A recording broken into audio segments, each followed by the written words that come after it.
नमस्कार दोस्तों, आपकी बात कार्यक्रम में आपका एक बार फिर स्वागत। जैसा कि आप जानते हैं कि आपकी बात में हम मिलवाते हैं आपको शहर की मशहूर हस्तियों से।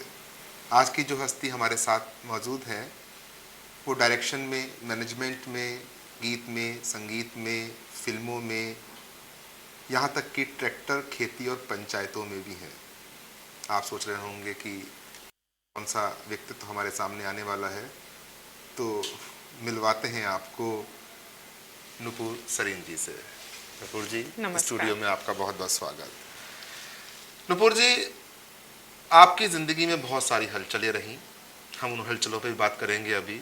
लेकिन आप ये बताइए कि आपका जो फाउंडेशन है वितस्ता जी, उसके बारे में कुछ बताइए। किस तरीके से आपने इसमें काम किया? जब वितस्ता फाउंडेशन बना, उसके बायलॉज बन रहे थे, रजिस्टर करवाना था, तो उसमें होता है मेन ऑब्जेक्टिव्स, सेकेंडरी ऑब्जेक्टिव्स, और मतलब सोसाइटी आपके फाउंडेशन क्या क्या करेगी सब लिखना होता है। तो जब ये इस बात से आप वाकिफ़ होंगे कि जब इस तरह का कुछ होता है तो लोग पुराने इधर उधर के दूसरी सोसाइटीज़ के बायलॉज रख के बैठते हैं और टीपते हैं। तो मैंने जितने बायलॉज पढ़े तो देखा कि उसमें हज़ारों बातें थी, मतलब उन्होंने कहीं भी कुछ भी नहीं छोड़ा होता है कि जो चाहें सो कर लें। पर फिर मुझे लगा कि नहीं, मुझे I should be very clear in what I want to do. और मैंने मेनली जिन चीज़ों में मुझे ज़्यादा रुचि थी, जिन चीज़ों की तरफ रुझान था, वो चीज़ें मैंने उसमें ऑब्जेक्टिव्स में डाली। It is mainly pertaining to rural development, क्योंकि हम लोग किसानों के परिवार से संबंध रखते हैं। मैं खुद खेती में, जैसा कि आपने अभी फरमाया, और मेडिकल अवेयरनेस, हेल्थ अवेयरनेस, और ट्रेनिंग, एजुकेशन जी, और मीडिया जी, ये सारी चीज़ें वितस्ता के अंदर थी जी। तो इन ऑब्जेक्टिव्स को लेके ये फाउंडेशन बनी। और सबसे पहले फाउंडेशन ने एक इंस्टीट्यूट खोला, मीडिया इंस्टीट्यूट, जिसमें हमने एंटरटेनमेंट और इन्फॉर्मेशन दोनों पहलुओं को रखा। जर्नलिज्म भी था, मास कम्युनिकेशन भी था, प्रोडक्शन भी था, एक्टिंग भी थी, मतलब आर्टिस्टिक एस्पेक्ट जो है मीडिया का वो भी था, और इन्फॉर्मेटिव जो है वो भी था। संगीत से आपका बहुत गहरा जुड़ाव है, आपका पहला प्यार, पैशन आपका जो है वो संगीत है। कब संगीत आपके अंदर संगीत जैसे बजने लगा? कब तो कहना मुश्किल है, जब से होश संभाले थे। हो सकता है कि मैंने बोलने से पहले गाना शुरू कर दिया हो। अच्छा, यानी कि I would not remember. रोई भी आप सुर में होंगी। अभी भी सुर में ही रोती हूँ। अगर कभी रोने का मौका मिल जाए तो। जिंदगी ने आपको जितने मोड़ दिए हैं जी, आपकी जो अब आप मिसेस सरीन है, ये आपकी दूसरी शादी है जी। आपकी पहली शादी 3 साल बाद खत्म हुई जी। बहुत लंबा अरसा आप अकेले रहीं, लगभग 8 साल आप अकेले रहीं एक बेटे के साथ। ये जो हमारा समाज है, आज भी पुरुष प्रधान समाज है, और एक स्त्री इस तरह से अकेले रहे, उसकी शादी, वो खुद अपनी शादी को तोड़कर आए। कुछ बताएं इस बारे में कि किस तरह से आपने अपनी शादी को अपने लिए गैर मौजूद समझा और उससे आप बाहर आए। देखिए, सरप्राइजिंगली मेरी जो शादी थी, फर्स्ट मैरिज, वो हालांकि अरेंज्ड थी, 100% अरेंज्ड थी, और मतलब एक दूसरे को देखने से पहले ही तय हो गई थी, इस तरह का था। लेकिन फिर भी वो गैर कौम में थी, मतलब it was an intercaste marriage. और या तो कल्चरल डिफरेंसेस थे, उससे ज़्यादा मुझे लगता है कि पर्सनालिटी के जो डिफरेंसेस थे वो आपस में क्लैश हुए, और कंपैटिबिलिटी ज़ीरो हो गई। और मैं एक आर्टिस्ट होने के नाते मैं इतनी स्ट्रॉन्ग लाइक्स और डिसलाइक्स की पर्सन हूँ कि if I don't like something I just can't take it. तो शादी को भी आपने क्या इसी तरह हाँ, यही हुआ कि मैं कोई भी फॉन्डनेस या लाइकिंग एक दूसरे के लिए डेवलप नहीं हो पाई। मुझे जहाँ तक लगता है, मैं अपनी बात कर सकती हूँ, मेरे अंदर ऐसी कोई लाइकिंग डेवलप नहीं हुई। और इस वक्त जो गया वो गया, जो बीता सो बीता, उसको कोसने से या उसको कुछ कहने से कोई फायदा नहीं है। इतना बोल्ड स्टेप जो था जी। कि आपके पेरेंट्स ने भी रोका होगा, दोस्तों ने भी रोका होगा मेरे कि पेरेंट्स थोड़ा चलने दीजिए, एडजस्ट हो जाएगा, जैसा हमारी इंडियन सोसाइटीज में जी किया जाता है। जी जी। ये बोल्ड स्टेप आपने किस तरीके से लिया? देखिए, पेरेंट्स का रवैया था कि कंजर्वेटिव थोड़ा सा विचारधारा के थे कि जो हो गया वो हो गया, अब निभाना है। और एक दफ़े को मेरे ख्याल में भी आया कि बच्चा है, यही बनी रहे मैरिज तो अच्छा है। दोस्तों ने दोस्त होने के नाते, वेलविशर होने के नाते समझाया कि life is not a bed of roses, ये मत सोचो कि तुम इस सिचुएशन से बाहर निकल जाओगी तो you will not land into a frying pan once you leave the fire. लेकिन मुझे लगा कि नहीं, जैसी भी हो ज़िंदगी, जितनी भी ख़राब हो, पर ये जो है ये नहीं, ये सिचुएशन नहीं चाहिए, इससे बाहर निकलना है। और एक दफ़ा इससे स्टेप आउट कर लें, फिर देखा जाएगा, सोचा जाएगा कि क्या होगा, कहाँ जाएंगे, कैसे जिएंगे, कैसे रहेंगे, बच्चे को कैसे पालेंगे। इन सब के बारे में बिना कुछ सोचे सिर्फ एक बात थी दिमाग में कि I have to get out of this situation. बस मैंने सोचा था अखबार बिछा के फुटपाथ पे सो जाऊंगी, घास खा लूंगी, दूब खाने से बहुत ताकत आती है। अच्छा, उसके मतलब बाद वर्स कम वर्स अगर आदमी सोच ले कि सबसे बुरा क्या होगा मेरे साथ, तो उसके बाद भय खत्म हो जाता है कि उसके लिए अगर प्रिपेयर हो जाए। अच्छा, वर्स्ट के लिए एक अकेली औरत, उसके साथ बच्चा, जी ये जो 8 साल गुजारे आपने, इसमें आपने कई अपने मुकदमे भी लड़े होंगे जी। और भी चीज़ें आपके सामने आई होंगी, छोटी मोटी नौकरियां भी की होंगी जी। अपनी इकोनॉमिक्स के लिए। ये दौर आपको कैसा लगा? इसने आपको कैसा महसूस करवाया? ये दौर मेरी लाइफ का सबसे टफ दौर था, सबसे मुश्किल दौर था, और मेरे ख्याल से सबसे ज़्यादा रिवॉर्डिंग दौर था। इसने, वो कहते हैं सोना तप के कुंदन बन जाता है, तो वही हुआ कि इतना मुश्किलों से, इतने ज़्यादा मुश्किलों से गुजरी मैं कि मुझे मुश्किलें फेस करने की प्रैक्टिस हो गई। और उसका नतीजा ये हुआ कि अब किसी भी सिचुएशन से मैं घबराती नहीं, मुझे डर नहीं लगता किसी भी चीज़ से। आप बहुमुखी प्रतिभा है, बहुत कुछ आपके अंदर है। आपकी जर्रा नवाजी है। नहीं, ये तो है। अच्छा, आप ये बताएं कि किस तरीके से इतनी टफ लाइफ को जीते हुए, संसार का इतना, जिंदगी आपको अलग थपेड़े दे रही है, उसके बीच में आपने अपने संगीत, अपनी रुचियों को किस तरह से जागृत रखा? देखिए, संगीत तो मुझसे छूट गया था काफ़ी दिन तक। ये अलग बात है कि मैं बाथरूम में गाती रहती थी, या घर में गाती रहती थी, या कुकिंग करते वक्त गाती रहती थी, या ऑफिस आते जाते गाती रहती थी। छूटने में और रूठने में अंतर है। हाँ, रूठा नहीं आपसे। रूठा नहीं था, थैंकफुली रूठा नहीं था, पर काफ़ी संगीत की दुनिया से दूर हो गई थी। मेरा संगीत मेरे पास था, लेकिन मैं संगीत की दुनिया से दूर ज़रूर हो गई थी, और तकरीबन 12 साल मैं दूर रही संगीत से, उस मैरिज की वजह से। और उसके बाद फिर जैसे लाइफ में कुछ बुरा होता है, वैसे ही कुछ अच्छा भी हो जाता है। मिरेकल्स हैपन, दोबारा आई हैव स्टार्टेड। तो देखिए, एक तो पैशन जो होता है वो आदमी से कभी छूटता नहीं है। अभी आपने कहा ही कि you know that music is my passion, it's my first love. मुझे गाना गाने में जितनी खुशी होती है उतना और कुछ करने में नहीं होती। टू दी एक्सटेंट कि अगर मेरी सहेलियां कहती हैं कि अब तुम बहुत देर से गा रही हो, अब चुप हो जाओ, तो मैं कहती थी अच्छा एक ऑरेंज बार खिलाऊंगी और गा लेने दो। आपने अपनी कमजोरियों को, जी, जो जीवन ने आपके साथ हादसे किए, या कमजोरियों के तौर पर आपको दिन, महीने, साल दिए, उनको आपने ताकत में कैसे बदला? शायद कहीं मेरे अंदर गुस्सा भी था। व्यवस्था से नहीं,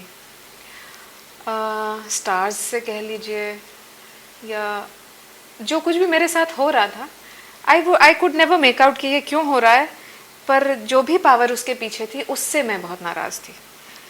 सोसाइटी, जो व्यवस्था आपने कहा, तो वो भी एक है, एक एस्पेक्ट। सोसाइटी में बहुत सी गड़बड़ियाँ हैं अपने यहाँ, जिसकी वजह से आदमी ज़िंदगी जी नहीं पाता है ठीक से। लेकिन उसके प्रति जो मेरे अंदर आक्रोश था, उसको मैं हमेशा एनर्जी में कन्वर्ट करती रही, and I kept taking everything as a challenge कि अच्छा ये हुआ मेरे साथ, अच्छा ठीक है, इससे उबर के दिखाऊंगी, और उबर जाती थी। मतलब जितने चैलेंजेस सामने आते गए उतनी स्ट्रांग मैं होती गई। शायद ऊपर वाला मेरे ऊपर इस मामले में मेहरबान था कि उसने जितनी तकलीफें दी उनको झेलने का माद्दा देता रहा मुझे। आपका अपने सितारों से गुस्सा, आपका व्यवस्था के लिए गुस्सा, लेकिन आपके जीवन में जब उन्हीं सितारों ने, उन्हीं व्यवस्थाओं ने एक नया दौर दिया, जब आप दूसरी शादी की तरफ आई और उस दूसरी शादी ने आपको एक नए आयाम दिए, नई ऊंचाइयां दी, नए सुख दिए। I was reborn. रीबॉर्न। तो आप ये बताएं कि किस तरीके से ये एक जो कन्वर्ट होना है, एक सिलसिले से दूसरे सिलसिले में आना है, इसमें आपने कैसे महसूस किया? और जो गुस्सा था आपका वो वहीं नहीं ठहरा रह गया, वो एक ममतामयी माँ में ही बदला, वो एक अच्छी पत्नी में बदला। आपके पति की अभी तबीयत खराब हुई तो जिस तरह से आपने अपनी देह को भूलकर उस देह के लिए काम किया, है ना, आपने एक नर्स नहीं लगाई, आपने अपने आप को नर्स के रूप में पेश किया, ऐसी पत्नी के रूप में। तो आपके अंदर कुछ मरा नहीं था, कुछ भी खत्म नहीं हुआ था। उस चीज को आपने जिंदा कैसे रखा?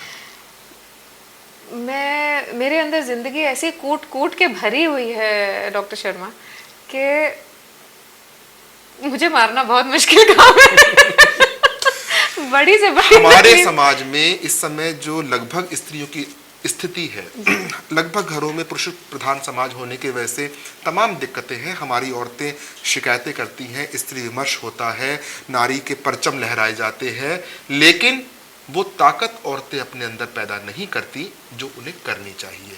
मैं आपके माध्यम से उन सारी महिलाओं को ये अवेयर करना चाहता हूँ कि ताकत आपके अपने अंदर है, आप अपने आप को तलाशिए। तो मैं यही कहना चाहूँगा कि वो क्या ताकत थी, वो कौन सी वजह थी जिसने आपको इस सिलसिले में से बिल्कुल नहीं निकाला और एक नए मुकाम, नई राह, मेरे ख्याल से खुश रहने की या अपनी रुचियों में लिप्त रहने की? लगातार ऐसा रहा। जब मेरा बुरा फेज चल रहा था उस दौर में भी मैं बहुत खुश रहती थी, मैं अपने बेटे के साथ मस्त रहती थी। हम दोनों माँ बेटा मिलके घूमते थे, पिक्चर देखते थे, बारिश होती थी तो कहता था मम्मी चलो, मेरे पास एक स्कूटर होता था उस टाइम पे, तो उस पे हम लोग भीगने निकल जाते थे। छोटा सा था, 4-5 साल का, and he was a very good friend of mine.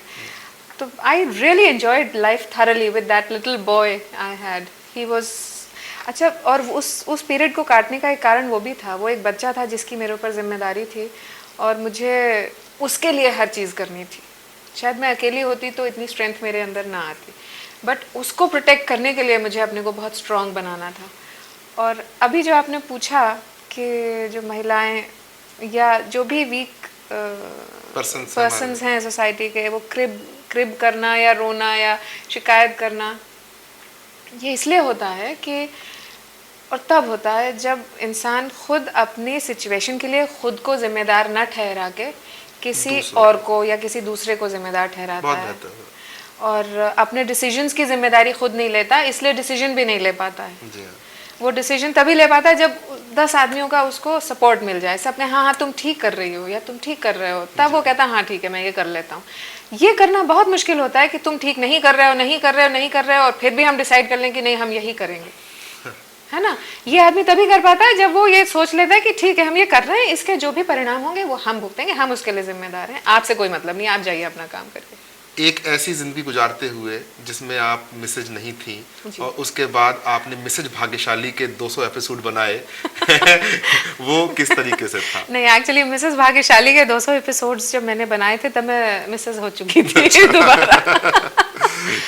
और बहुत हेक्टिक रहता था शेड्यूल, सुबह से शाम तक रोज एक एपिसोड बनाना होता था, एंड उस हेक्टिक शेड्यूल ने भी मुझे काफ़ी तराशा। तो वितस्ता से हम परिचित हुए, आपका डायरेक्शन, मैनेजमेंट और वो आपके सारे पैशन जो आप करना चाहती थी लाइफ में। ये खेती और ट्रैक्टर क्या है बीच में?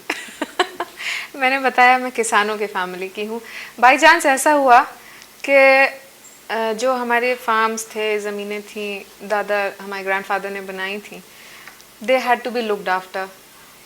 तो आप ही देखती हैं खेती हाँ, के सारे? बाई चांस ऐसा हुआ कि इस वक्त शहर में कोई और है नहीं हमारी जनरेशन में जो उसे देखे। I was the only one, so I had to take care of it. तो ट्रैक्टर भी चलाती हैं आप?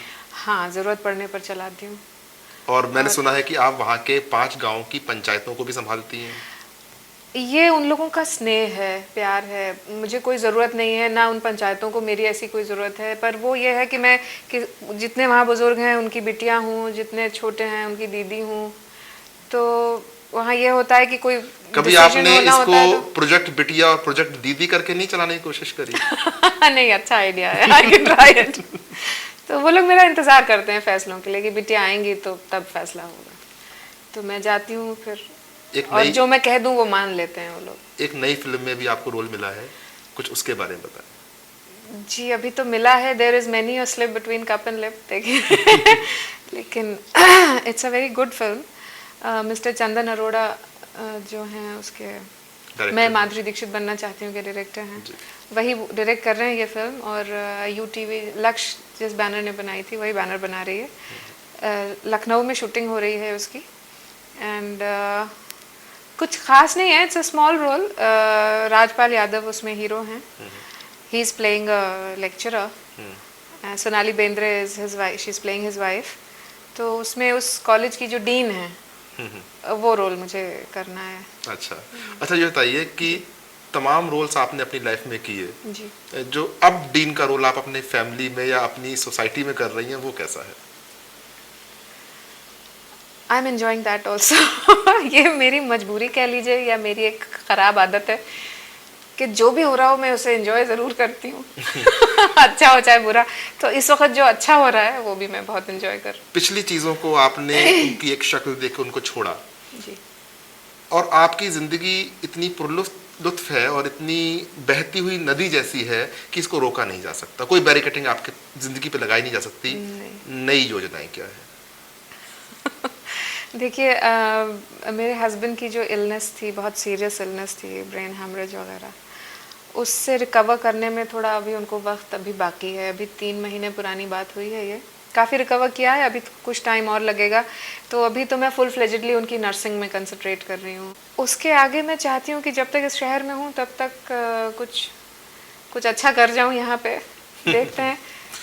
तो दोस्तों आपने जाना कि ताकत कहीं से आती नहीं है, आसमानों से देवता नहीं उतरते हैं, हमें देवता अपने भीतर जगाने पड़ते हैं, हमें ताकत अपने भीतर से बाहर लानी पड़ती है। राहें कितनी मुश्किल हो, ज़िंदगी कितनी ही असंभव हो, लेकिन जीना हमें खुद पड़ता है। हमारी सांसों की डोरों पर सिर्फ हमारा अधिकार है, जीवन हमारा है और इसे हमें ही चलाना है। हमारे यहाँ की जो महिलाएं आमतौर पर शिकायत करती हैं ऐसा वैसा, ये नहीं वो नहीं, ये कुछ भी ज़रूरी नहीं है। ज़रूरी है तो आपकी आत्मा, आपका काम और आपका अपना कहना सुनना। तो नुपुर जी हमारे इस कार्यक्रम में आने के लिए बहुत बहुत धन्यवाद। और ये बताने के लिए कि ताकत कैसे आती है, ताकत किस तरह से संजो के रखी जाती है, तमाम परेशानियों के बाद भी होंठ अगर हंसते रहें तो वो कैसे लगते हैं, आपको देख के कहा जा सकता है। तो दोस्तों आज के कार्यक्रम में इतना ही। अपने पत्र लिखना हमें ना भूलें। अपने पत्र आप लिख सकते हैं इस पते पर। कार्यक्रम आपकी बात, विश्व मानव भवन, हिंद सिनेमा के पीछे, 103 सिविल लाइंस, बरेली। फ़ोन 3-111-011। तो दोस्तों अगले कार्यक्रम में हम आपसे फिर मिलेंगे इसी समय, इसी जगह, इसी चैनल पर। तब तक के लिए मुझे विदा दें।